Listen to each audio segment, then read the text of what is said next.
আর শুরুতে যে খবরের দিকে নজর রাখবো, মহেশতলায় প্রৌঢ়াকে খুনের অভিযোগ ছেলে ও পুত্রবধূর বিরুদ্ধে। হাসপাতালে নিয়ে গেলে প্রৌঢ়াকে মৃত বলে ঘোষণা। মহেশতলা থানায় অভিযোগ দায়ের।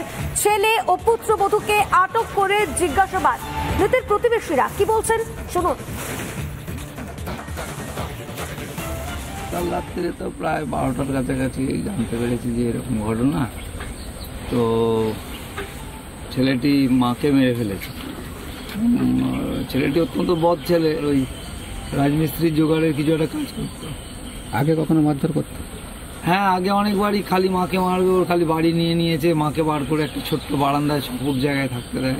ওর মানে একটা মানসিক ইয়েই ছিল যে মেরে দেবো, এবং মারাটা ওর কোনো কাউকে মেরে যে তার অনুতাপ সেই জিনিসটার মধ্যে ছিল না। এবং ওর মধ্যে সব থেকে বদমাইশ হচ্ছে বউ আর ছেলে দুজন। রোজ ওনাদের ছেলে বউ নিয়ে যেরকম লোকের ঝগড়া হয় সবসময় হতো। ওনাকে মারধর করতে আসলে ছুটে এসে আমরা ছাড়িয়ে দিতাম। এখন কিছুই আমরা জানতে পারিনি। আমরা সবাই যে যার শুয়ে পড়েছি, তখন রাত্রি 11:30 বাজে।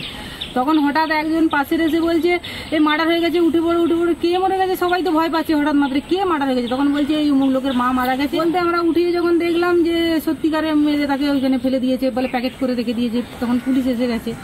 এবার তখন আমরা দেখে তারপরে আমরা আবার করে সবাইকে ডাকাডাকি হলো, সবাই আসলো। তারপরে এসে ওনাকে নিয়ে চলে গেল, ওনাকে আবার নিয়ে গেল সব পুলিশ এসে। কে কাকে মেরেছে কি জানে? ছেলে বউ মিলে শাশুড়ি মাকে মেরে দিল। আরো বিস্তারিত জানাবেন আমাদের প্রতিনিধি রাজু এই মুহূর্তে আমাদের সঙ্গে রয়েছে। রাজু, ঠিক কি অভিযোগ উঠছে?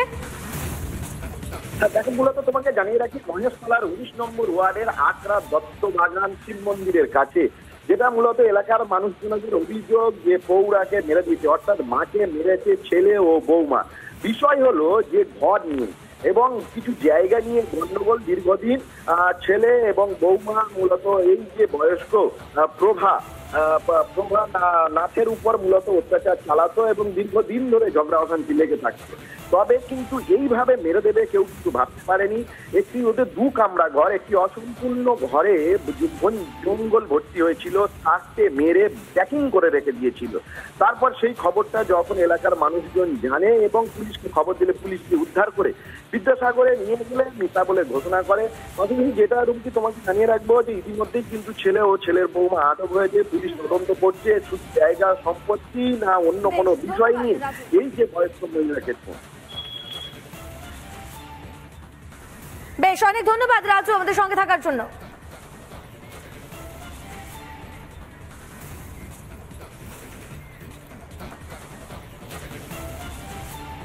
আরিয়াদহের ত্রাস জয়ন্ত সিং এর বেআইনি প্রাশ্রিত বোমাবাড়ি। রিপাবলিক বাংলার লাগাতার খবরের জেরে অবশেষে পদক্ষেপ নিল কামারহাটি পুরসভা।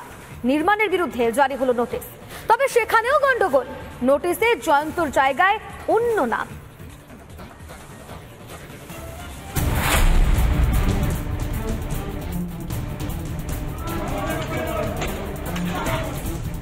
আরিয়াদহের ত্রাস জয়ন্ত সিং এর প্রকাণ্ড অট্টালিকাও যে বেআইনিভাবে নির্মিত সেই জল্পনাই ছিল। রিপাবলিক বাংলার লাগাতার খবরের জেরে অবশেষে পদক্ষেপ নিল কামারহাটি পুরসভা। দুধ সাদা রঙের প্রকাণ্ড অট্টালিকার গেটে বেআইনি নির্মাণের নোটিশ সাঁটিয়ে দেওয়া হলো পুরসভার তরফে। বাড়িটি কেন ভাঙা হবে না, নোটিশে সেই ব্যাখ্যাই তলব। আরিয়াদহের ত্রাস জয়ন্ত সিং তার যে বাড়ি চলছিল সেই বাড়িতেই কিন্তু এই মুহূর্তে নোটিশ দেওয়া হয়েছে। মানে ভিডিও জার্নালিস্ট মেহরাজ আলীকে বলবে একটু নোটিশটা দেখানোর কথা। এবং নোটিশে কিন্তু তোমাকে প্রথমেই জানাই যে স্পষ্ট করে লেখা রয়েছে যে এই বাড়িটি পুরোপুরি বেআইনি। আমি সেই সেকশনগুলো একটু দেখানোর চেষ্টা করবো। 2004 অনুযায়ী এবং যে সেকশন 2018 সেই অনুযায়ী এই বাড়িটি বেআইনিভাবে তৈরি করা হয়েছিল।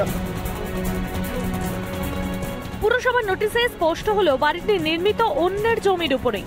নোটিশ এসেছে দিলীপ মুখার্জির নামে, এক ব্যক্তির নামে। পুরসভা সূত্রে খবর, জমির মিউটেশনও হয়েছে তাঁরই নামে। 1949 সালে কেনা হয়েছিল এই জমিটি এবং তারপর থেকে ফাঁকাই পড়েছিল।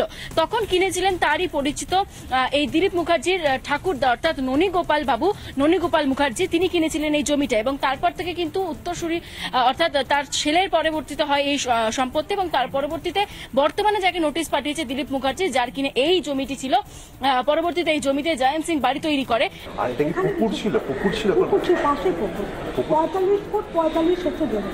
আচ্ছা, পুকুরটা কি কোনোভাবে অল্প অল্প বোঝানো হয়েছে? সে তো হয়, সবাই তো। ননীবাবুর সঙ্গে কোনো যোগাযোগ করা যাবে না? ননীবাবুকে বলছি, আপনি ননীগোপাল এখন মরে গেছে। আমার 120 বছর বয়স হবে। আচ্ছা, ওনার কোনো উত্তরসূরি ওনার ভাইকেও দিয়েছিল, উনিও মারা গেছে। মানে কে ওনার কোনো দিলীপ মুখার্জি যদি থাকে আমার মনে হয় না উনিও আমার হাজবেন্ডকে নেই, উনি আমার হাজবেন্ডের থেকে বড়ই হবে। ওনার কোনো উত্তরসূরি নেই, হয়তো আছে, জানি না। 48 ঘন্টার মধ্যে জবাব না পেলে কড়া পদক্ষেপের হুঁশিয়ারি কামারহাটি পুরসভা চেয়ারম্যান গোপাল সাহার। অন্যের জমি দখল করে অট্টালিকা বানিয়েছে জয়ন্ত, অথচ পুরসভা জানতেই পারল না। নাকি শাসক ঘনিষ্ঠ হওয়ার কারণে সব দেখেও চোখ বন্ধ করে বসেছিল প্রশাসন? আরিয়াদহ থেকে ঐন্দ্রলা ঘোষের রিপোর্ট, রিপাবলিক বাংলা। আরিয়াদহের ত্রাস জয়ন্ত সিং এর বেআইনি প্রাসাদবাবু বাড়ি, অবশেষে পদক্ষেপ নিল কামারহাটি পুরসভা।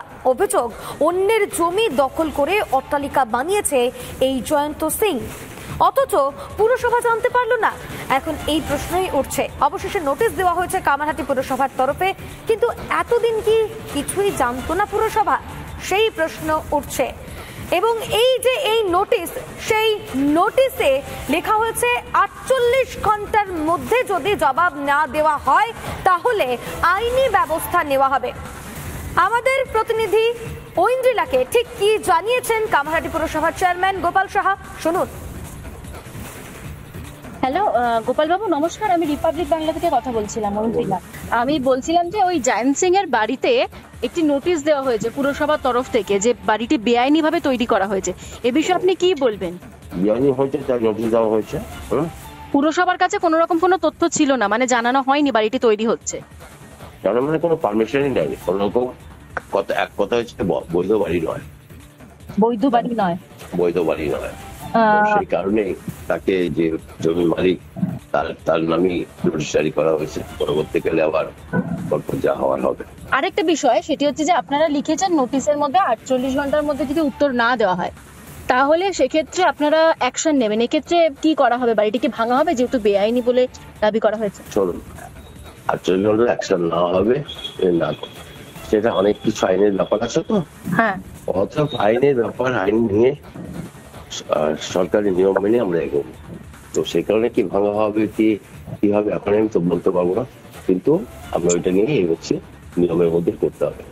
আর দিলীপ মুখার্জিকে দেখছি যে এখানে নোটিশ দেওয়া হয়েছে, যে পুরসভার যে নোটিশটা, সেখানে দিলীপ মুখার্জিকে কি যোগাযোগ করা সম্ভব হয়েছে বা দিলীপ মুখার্জির সঙ্গে? সেটাই তো খুঁজছি, দিলীপ মুখার্জি নোটিশ তো দিলীপ মুখার্জিকে দেবো, তার জমি এখনো তার মানে কাগজপত্রের যে হিসাব তাতে দিলীপ মুখার্জির জমিটা।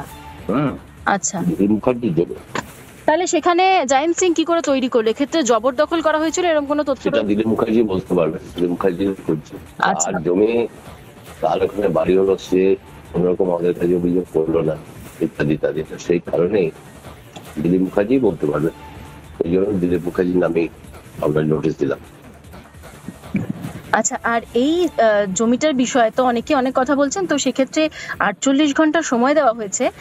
এক্ষেত্রে আপনারা কি চিন্তা ভাবনা করছেন? 48 ঘন্টা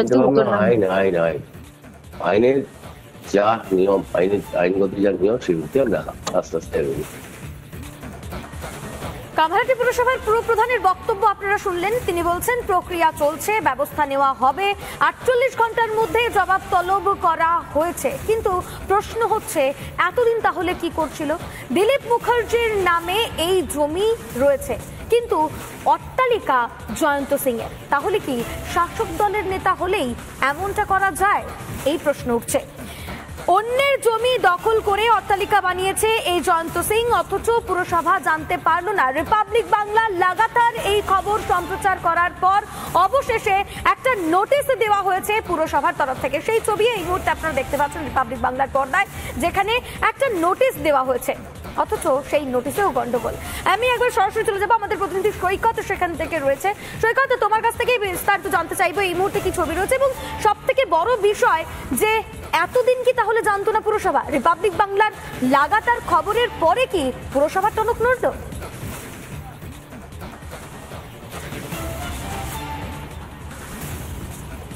এই প্রশ্নটাই কিন্তু সব থেকে বড় বিষয়, বা এই বিষয়টা কিন্তু সব থেকে আগে উঠে আসছে যে এই জয়ন্ত সিংয়ের এই যে বাড়ি, জয়ন্ত সিং যে জমিতে এই বাড়িটি তৈরি করেছে সেই জমিটি কিন্তু জয়ন্ত সিংয়ের নামে নেই। অন্তত পৌরসভার রেকর্ডে সেই কথা বলছে, পৌরসভা নিজেই সেই কথা বলছে, এই জমির মালিক অন্য একজন ব্যক্তি। তাহলে এই জমির এই বাড়িটি জয়ন্ত সিং তৈরি করছিল কি করে, এবং এই জমির মালিক যিনি তার আত্মীয় পরিজন রিপাবলিক বা তার আত্মীয় পরিজন অফ ক্যামেরা যেটা জানিয়েছেন যে জোর জবরদখল করে জয়ন্ত সিং এই জমিটি দখল করে নিয়েছিল এবং তারপরে বিগত প্রায় 1 থেকে 1.5 বছর ধরে এই বাড়িটি তৈরি করছিল। তাহলে যখন জবরদখল করা হচ্ছিল পৌরসভার নাকের ডগার ওপরে এই ধরনের একটি বাড়ি, এতটা একটি বাড়ি, এবং এই যে বাড়িটি তৈরি হয়েছে সেই বাড়িটি তৈরি করা এবং বাড়ির লন যেটা তার আশপাশের লনটাকে বাড়ানোর জন্য পাশে একটা পুকুর রয়েছে, পুকুরের কিছু অংশ বুঝিয়ে ফেলা হয়েছে। পৌরসভা কি একেবারে কিছুই জানতো না? বেশ, একেবারে একাধিক অভিযোগ রয়েছে এই জয়ন্ত সিং এর বিরুদ্ধে, কিন্তু পুরসভা এতদিন কি গোটা বিষয়টা জানতো না? কবে ব্যবস্থা নেবে পুরসভা, এই প্রশ্নটাও থাকছে। ধন্যবাদ সৈকত।